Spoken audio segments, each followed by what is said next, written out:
I ate a warhead before filming this and now it's stuck in my molar. Not one of my better ideas.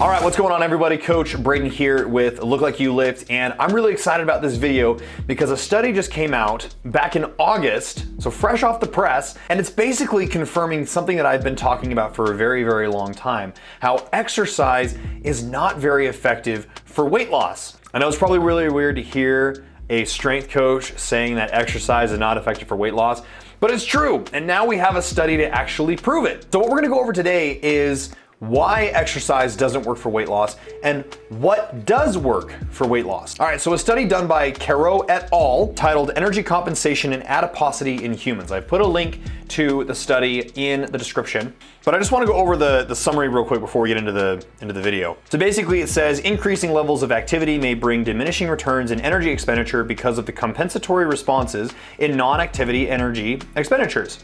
And they found that energy compensation by a typical human averages 28% due to reduced BEE. Then he goes on to say that the degree of energy compensation varied between how fat the individual was. Our body might compensate more strongly for the calories burned during activity, making losing weight progressively more difficult. Determining the causality of the relationship between energy compensation and adiposity will be key to improving public health strategies regarding obesity. Yes, 100%. Super excited about this. So basically when it comes to energy expenditure, there's two really popular models. You have an additive model and then you have a performance-based model. So additive models basically theorize that if you expend 2,000 calories worth of energy throughout the day, just from total daily energy expenditure, so walking, breathing, talking, eating, thinking, heart pumping, all of that equates to 2,000 calories of energy, and you tack on 500 calories worth of energy from exercise, you have burned 2,500 calories of total energy for the day.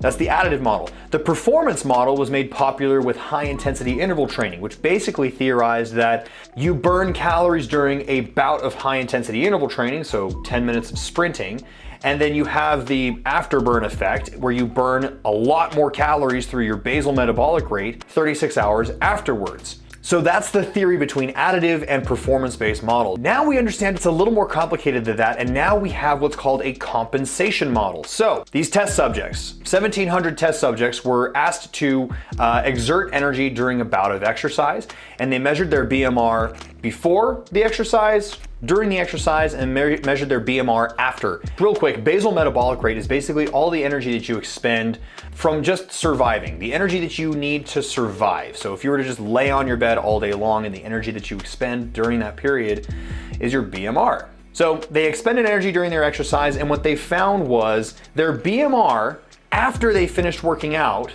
was actually less than the BMR before they worked out. 28% in comparison to the amount of energy that was expended during their exercise. So if you expended 100 calories from your exercise, your metabolic rate would actually slow down 28% in relation to 100 calories. So instead of the additive model saying you burned 2,100 calories, 2,000 calories from regular energy expenditure plus 100 calories, you're actually burning 2,078.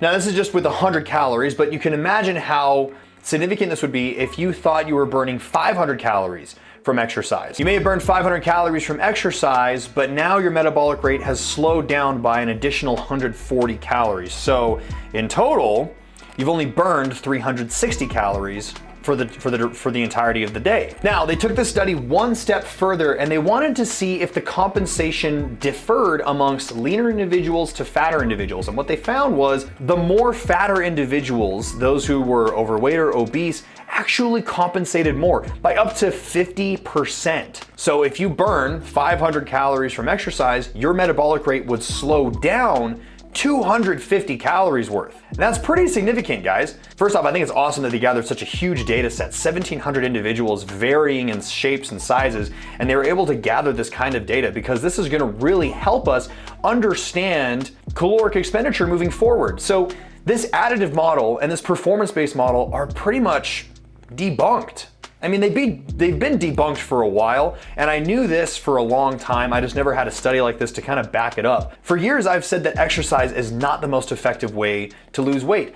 And we've seen this with people who think that they can just work out and lose weight. It may work for a little bit, but not for very long. I mean, you have people who work out 6 days a week, 2 hours a day, and they don't look any different.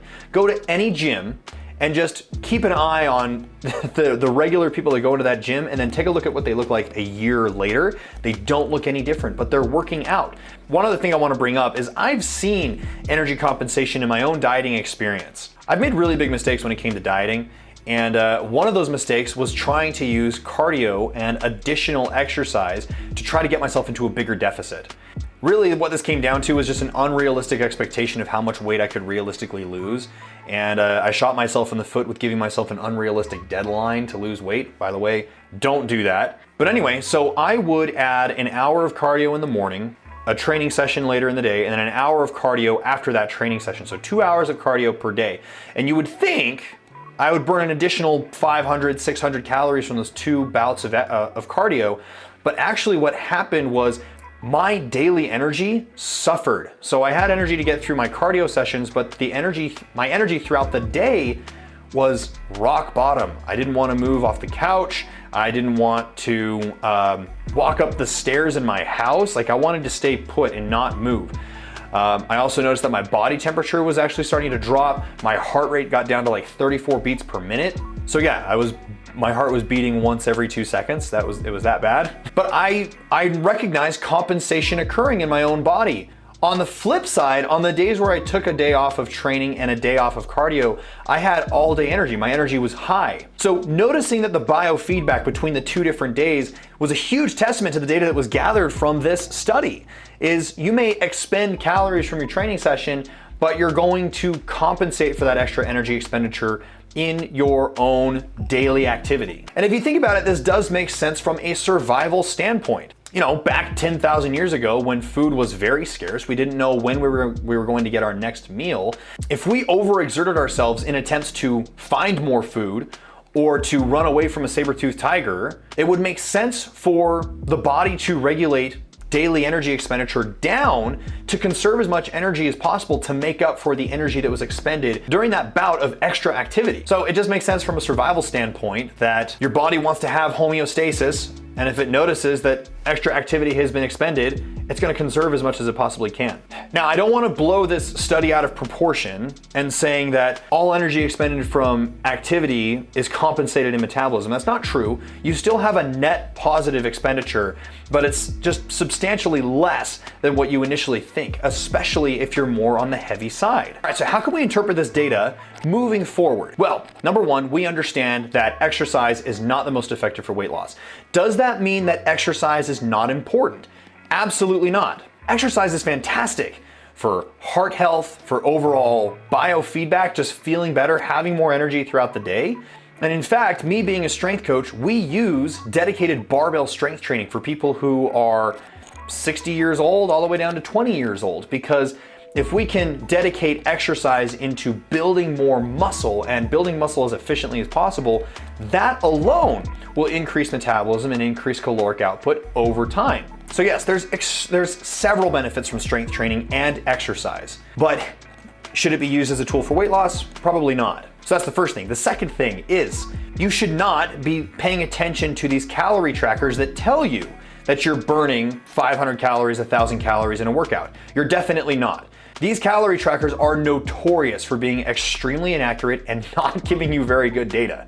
And then what's worse is people will think that they're burning 500 calories in a training session and then think, okay, I burned 500 calories, I'm going to go eat back 500 calories, which again, based off the data, that's not true. Number one, you didn't burn 500 calories. Number two, your metabolism has compensated for the amount of calories that you've burned. So you've burned substantially less than you think. Now you're in a caloric surplus and now you're overeating and you're just getting fatter. The third thing, What does work for weight loss? Now that we know that we can't just burn off calories through exercise, what can we do? Biggest thing, guys, is your nutrition. So even with this study, we still have several studies that show that a caloric deficit, an energy deficit, is required to lose fat, to utilize fat for energy. Now, there's several ways that you can do that. You can do that through caloric expenditure, which we've seen is not the most effective way, or we can turn to food. We can control how much food we're eating on a daily basis. I've done several videos talking about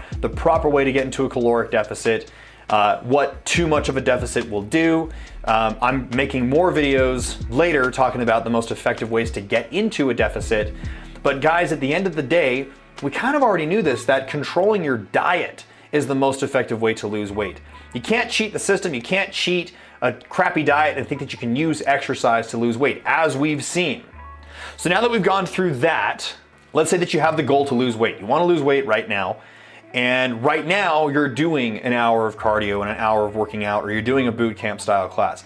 Am I telling you to stop doing that? Not necessarily. If you enjoy doing all this extra activity, if you enjoy doing these boot camp style classes, keep it up. I will say, however, you need to take a closer look at your nutrition if you're not seeing any results.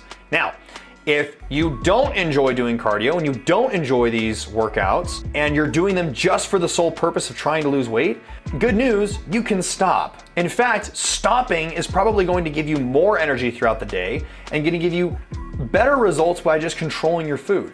I would still encourage you to get daily activity. I encourage walks, I encourage to track your steps, and I encourage strength training. But if you find yourself overexerting yourself in a CrossFit class or doing high intensity interval training thinking you're gonna burn more calories, I think it's safe to say you can probably stop. So anyway, guys, thank you so much for watching this video. Super excited about this study. I've attached the study in the description below.